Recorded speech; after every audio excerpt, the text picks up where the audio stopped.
And it's much easier for Pilate to do his job if he's working with the Jewish authorities as opposed to against them. But the third part of his quandary is this. There are rules and regulations that Pilate has to follow and that must be observed. You see, Pilate, he could easily put Jesus to death. Pilate put many people to death. But there were still standards that he had to follow, and it couldn't be completely arbitrary. And so now, at this moment in this conversation, the decision belongs to Pilate, and to Pilate alone. And he's weighing all of this as he comes now into the praetorium to speak with Jesus. Are you the king of the Jews? This is a trap question. Right off the bat, Pilate is trying to trick Jesus. For you see, if Jesus answers yes, then Pilate's job gets very easy. In Rome, if somebody rose up as a rival king to the emperor, well, the penalty was very swift and predetermined. It was death.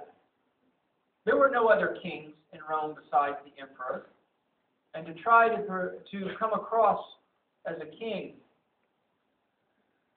those claiming kingship could be put to death for sedition, for rebellion. Pilate's job would have been very easy at that point. However, the dilemma for Jesus is if Jesus says, no, I am not a king, then he is denying the authority that he has been saying and preaching and the things that he has been doing for these last few years. Now Jesus finds himself in a tough spot. Did you come up with this question on your own, or did others tell you about me?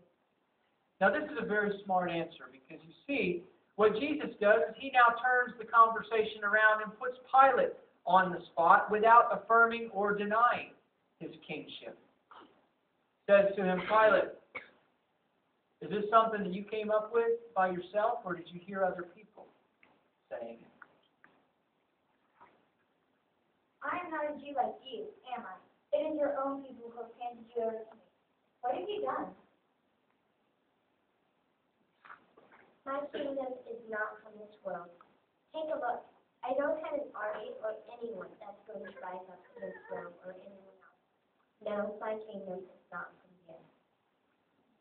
Jesus is still not answering the question directly. In fact, he probably both alleviated Pilate's concerns and raised them at the same time. On the good side, Pilate is saying, okay, well, he doesn't have an army. There won't be any sort of rebellion or any attempt at a riot or anything like that. But on the bad side, Jesus, you did mention having a kingdom. And so Pilate continues. Aha, so you are a king. Pilate's decision just got a lot easier if he is hearing Jesus correctly. For as we said earlier, no good Roman would frown upon death for a traitor. But You say so. I was born in order to come into the world and speak about the truth. And everyone who belongs to the truth listens to my voice. notice what Jesus says at the beginning. You say so. You say so, Pilate. He still doesn't want to admit or deny at this point. What Jesus seems to be saying is, those who truly understand the truth, those who are already a part of the truth and have some sense of the truth in their own heart and their own mind, they will understand. But he also seems to be saying, you are not one of those people, Pilate. You obviously don't get it. What even is the truth?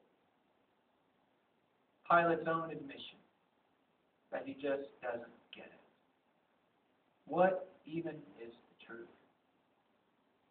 Would you join me in thanking Bethy and Brook for their help?